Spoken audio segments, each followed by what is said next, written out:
Hey, yo, what's going on, everyone? We got Playtest IRL here. He came over to Collectible Exchange for one of our locals and went ahead and topped the event.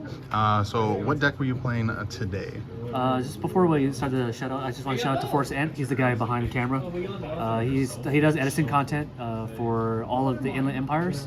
So if you guys are interested in knowing what the Inland Empire is up to, check out his channel on my tag on the title. Appreciate it, sir. All right, so what were we playing today? I decided to play a deck that is pretty much tier 1, I guess. This deck is a little different. So it basically plays it's CelestiaSworn basically. Okay. So I decided to play three Celestia. The reason why I like Celestia in this particular format is because she's a Lightsworn Monarch. So she basically tribute a Lightsworn, and then you mill 4. Milling 4 is kind of nuts. So being able to mill 4 and destroy 2 cards. I was looking for archetypes that can destroy dupe block. So I feel like dupe block in this format is like the gatekeeping mechanic. So if you can't figure out a way to basically beat that board, you're going to be gate kept out of the format. So I decided to play something with Celestia in that. So CelestiaSworn was the first one. So before you go into the rest of it, I do want to ask, so how many cards are in this deck? 40 exactly. It is 40 exact? Okay. Yeah, 40 exact. The only reason I'm asking is because I have seen other lists that are running the 3 Celestia, but they're also running, I think, like 45 to 50 cards, and only reason why I'm bringing that up. Yeah. So most Lightsworn's decks does play it past 40 because they mill a lot. But that's not what I'm trying to do with my deck. My deck is to mill, yes, but the win condition of this deck is Christie and JD, as this normally is. So if you have those 2 guys on the board, you typically win the game. So I'll go through the Lightsworn monsters real quick.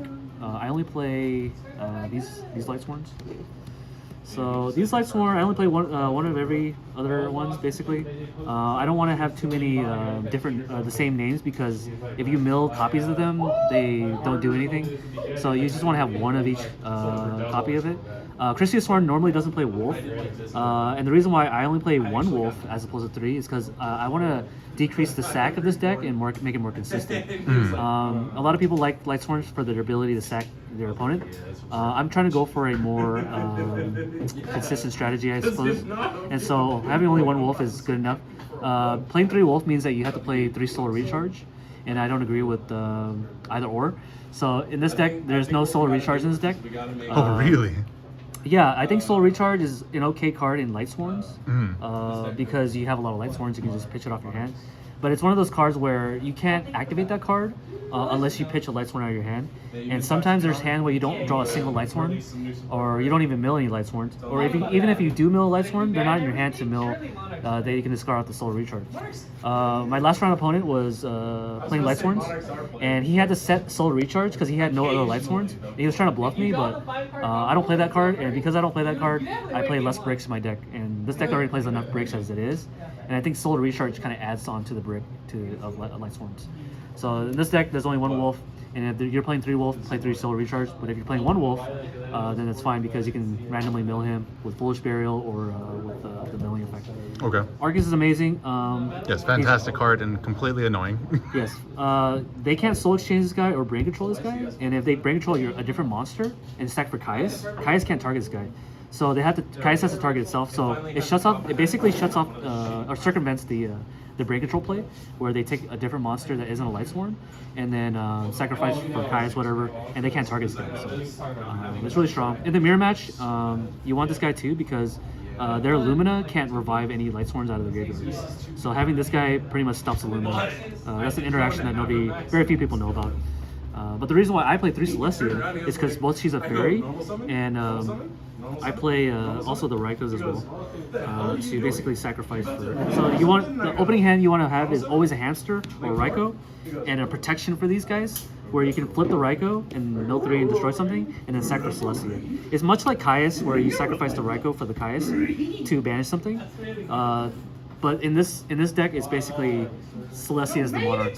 So then how many Backrow would you say that you are running to go ahead and facilitate the protection? Yeah. So the idea is to mill things that are not not spells or trap, right? So that's why I don't play recharge. So let me see. I actually don't know. If you guys want to know my spell count, I do play the Heavy Storm, Foolish, that's all my spells. So I don't play MST. I played the 2 bottomless, Oh yeah. the Miss Piggy. Mirror I'm Force, about to show the you Call to how Haunt It, Miss and the Piggy Beckon or Light. this So Okay. these are roll, all the baby. spells and traps there is. It's about like 9, so you're most likely gonna mill monsters. You're right. What you want anyways. So the reason why CelestiaSworn is better than Lightsworn, and I hate to say this, is because this is both a monster you can mill off of your Lightsworns, but it's also a interactive trap. Yes. And because of that, you want to mill this guy because he's a fairy, and it adds on to your Chrissy account. And Herald of Orange Light's good because also it's a tuner, and it does so much for what it. Also, just being able to shut down people's plays like before they even begin is just Yeah. absurdly powerful. This deck can interact with Caius really well because you have this card, and they can't MSC your back row, and then hopefully their Caius resolved because having this card in your deck says no to Caius basically. This also stops a dupe block from even happening. So like I said before, dupe block is gatekeeping a lot of different decks, and so having post dupe frog and pre dupe frog is the key to this deck, in my opinion. But yeah, let's go on to the rest of the cards. I do play the boss monsters, 2 JDs, 2 Christias. Sorry for the rarity. I don't really care for the rarity. So this is your boss monster. So to make the Christias more consistent, I do play the 3 Shining Angels. Okay. So basically, these were the recharges, but I think Shining Angel is more consistent because it's a fairy. They can finish off of this, and then if they destroy this by battle, you can get your Lumina out of your deck. So regular Lightsworns don't have access to that. Being able to access Lumina like really consistently is really key because she mills 3 and revives a dude. She is also a name so that you can tribute for Celestia the next turn. So that's why I play that. I also sometimes go into, if I draw Lumina, I'll go into Arcus, so I can sack Arcus for Celestia. So the whole idea is to like sacrifice for Celestia, where I get the value out of it, mill 4, and then do my engine combo. Pretty much it. And then other cards, Honest was really good today. I won so many games because of Honest. It's a fairy, you can get it off of Shiny Angel. It's just good. There's no need to. The reason why Edison is lights are good in Edison is because of this card. Very much. Yeah, and then you can recycle this off Christia, so it's really strong too. Yeah, I just won a lot of games with this. And then you already know the deck. Honorary Lightsworn is Card Trooper. So Card Trooper is a main phase 1 mill, as opposed to waiting at the end phase. You have to wait for the other Lightsworns to mill. He's a main phase 1 mill, so that you could top deck a wolf, for example. So because I only play 1 wolf, if I do happen to draw it, I can top deck the wolf for Plague, and then use Card Trooper effect to mill it. And then this way, after this mill, I will never dead draw a wolf ever again for the same game. So yeah, that's that. And then Card Trooper, sometimes I don't want to mill because I'll die, so I'll set it sometimes, and they'll attack into it, and I draw a card. And that gets me closer to this, or that. Card that I was a little curious about, or it wasn't, I mean, I played one of this. The idea is that if you mill too many fairies, because you're going to mill too many fairies in this deck, you want to modulate your graveyard so that you could, you can basically put this body on board, and then your Christia is live, essentially. That's kind of the idea. But going forward, I think I should cut this for Avarice. Avarice is probably better than this card, so I'll probably cut this for Avarice going in the future. You really think so on that? Yeah, I really do. Avarice is a really good card to put back cards that you might want in your, from your graveyard back to your deck. And so you can modulate your graveyard number so that you can special summon Christia. Okay. Shire is another card I'm thinking about cutting as well, but it is a name as well as a fairy. So I always sided her out and I never missed her. And to pair off the rest of it, I do play the 1 Trag, the 1 Gores. Because you're playing a deck that plays a lot of hand traps, you don't play roll traps except for Bottomless and Mirror Force and Call the Haunted. These are your hand traps essentially. They cannot be interacted with Heavy Storm or MST, so that's why I played it. And then these cards are basically backup traps. The idea is to defend your hamster from being attacked, or your Raikou from being attacked by using these cards, and so that you can flip the Raikou, flip the hamster, get the Raikou, and then sack the Raikou for Celestia, and then that's your power play. You mill 4, and you just do your normal play. It's much like Caius and Hamster, but I'm playing Celestia. Controversial one is 1 Caius. I cited this out often. It's just another name so that if I flip over Hamster for Raikou, I can attribute the Hamster for Caius, as opposed to me I have to force myself to attribute the Raikou for Celestia, because Celestia has to attribute the Lightsworn monster. So. Was there any instances where the Caius actually did come up, or no, I never did, because I cited it out games 2 and 3, so I never drew it. So. Going forward, I'll still add it in. It's basically a 4th Monarch in this deck. So in the event you don't draw Celestia, you'll have ties, essentially. And then the 1 Plague. I don't play Necro Garden in this deck. Necro Garden adds on to the brick of Lightsworn, so that's why I don't play it. Yeah, so that's my main deck for you guys. My matchup spreads for today was 2 Blackwings, 1 Frog Monarch. I think you were playing Frog Monarch, right? I was playing Frog Monarch today. With 3 Thestalos? Or just 1 Thessalos. 1 Thestalos, 3 Rises? 2 Rises and 3 Kaias. So yeah, Nick was playing basically or Forrest Ent was playing the traditional Frog Monarch deck with basically 9, well not 9 Monarchs, you play 7 Monarchs, including Dark Dust Spirit. 7, yeah. You play Dark Dust Spirit? I do play Dark Dust Spirit. 2 of them, I'm assuming?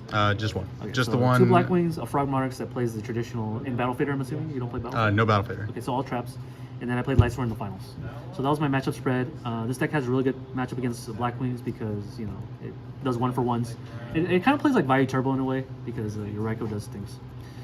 Side deck doesn't really matter too much except for Royal Decree. You need these because you're playing a Lightsworn deck. This shuts off Light and Prism Mirror. That's kind of the idea as well. I play the 2 Consecrated Light because Shiny Angel can go into this. So you can shut out Blackwings. I actually never made this. Oh really? Yeah, I played It 2 never Blackwings. came up, or did never you just... came up. I just made different monsters because I had a Celestia in my hand. So the Shiny Angel will go into Arcus, and then I'll just tribute the Arcus for Celestia and pop the 2 Backrows. Don't care. So maybe going forward, it should be probably something else. I don't know. I cited the MST. This should be in the main deck, but Lightsworn can get away with not main decking this. So yeah. But just against decks like Frog Monarchs, I did side this Frog Monarchs. Any deck that just has a big hand size. 2 Cyber Dragons. It's a staple side deck, which is why I play the 2 Chimera Tech. It's also just an additional body for tributes if you need to go ahead and get over something. And it's a light for Honest, which is also kind of disgusting as well. If Hero Beat was a thing, I'd side this card, but nobody plays Hero Beat anymore. So, yeah. I love this card. You're playing that? I side this card because the idea is your opponent's going to set spell cards. So your Raikou's going to eat that spell card because they have to wait a whole turn. So even if it's a Book of Moon or MST, they can't flip it because they have to set it. So you destroy it with Raikou, and then you tribute for Celestia, you pop the other 2. Oh my goodness, I think you're the only other person that has played that card or is playing that card outside of me. It's a really good card. This spell cards are broken in Edison. Brain Control, Mind Control. It's also Heavy Storm, really good MST. versus frogs. Yeah, I mean, I didn't side this against frogs though, so I don't really care for it. The frogs' main monsters are Kaias, so... I mean, it is, doesn't but do also anything just with the... They also play traps too, so traps don't do anything. This doesn't do anything against the traps. That's why I don't. I sided this against frogs. So that's funny, right? I don't side this, I side this. So this conflicts. If you side both of this, it conflicts. So that's why I didn't side it. So yeah, I don't side this against frogs. I do side this against like zombies because they have Book of Life. Because they can interact with my cards. What else do I side this for? Any deck that I feel like they play a lot. Dragon Turbo. Side this for Dragon Turbo. Would you say that's also good versus heroes as well, or hero Gemini frogs? Spark Heroes? They play a lot of traps. I wouldn't say it. The spell cards you're worried about is Brain Control and Mind Control, Soul Release. So that's it. That's pretty much it. But yeah, I like this card because archetypes can abuse this because they destroy things. I sided this in my GB deck because Geysaris can pop Backrows. So, and then a lot of times people will spend all their spells to waste all their Heracleo's effect. You just flip this over and they just can't activate spells. That's kind of the idea.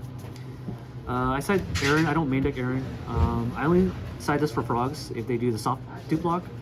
I also side this for light ones. If I'm reading a Raikou, I just attack the Raikou and then the Raikou goes back to the deck. 2 Smashing Ground for Vanity's Fiend and dupe frog block. It's not Lightning Vortex because Lightning Vortex is a -1, so I just play Smashing Ground instead. 1 Deed Warrior Lady because you can get it off of the Shiny Angel. It's good against Vanity's Fiend when people cite it, so I have it out to Vanity's Fiend. Although Vanity's Fiend stops Shiny Angel, so you're gonna have to hard draw her to out it, but at least you have an out in your deck. So I like that. Any deck that requires a name, so I side this against Lightsworns. I'll banish names so that they can have 4 names in the graveyard. Yeah, that's pretty much all I sided for. Recruiter decks too. Yeah. I never sided this card, True Nade, but in theory it's good. Going forward though, I'll probably cut this card. It's a powerful spell card. I just never feel like negging 1 is the idea. But I mean, I guess against Light Imprisoning Mirror, it's a proactive card you can top deck into, activate it. But the idea is, if you activate this and Light Imprisoning Mirror has been stopping you, you don't have a graveyard to capitalize off of, especially some of your JDs and Christias. So in the future, I'll cut this. So that's my side deck, and then extra deck, real quick. I only made Bryanak in this deck because you can pitch names, so you can just pitch it, so that you have JD and Christia. But everything else is whatever. Just pretty standard for the most part. Just So standard, yeah. good synchros. All your good synchro monsters. This is what I won at the Collectibles Exchange for getting first. So if you guys are interested in pulling the rug ultis, go to Collectibles Exchange to go to the locals. I don't go to this locals very often, so you don't have to worry about playing me. But you'll have to worry about playing the other players. But yeah, that was my deck list. I hope you guys enjoyed. I'll have a POV gameplay as usual. So click out of this video and click on that if you guys are interested in seeing how the deck flows turn by turn. But yeah, anyways, Playtest signing out, and subscribe to Force Edge. Appreciate it, sir.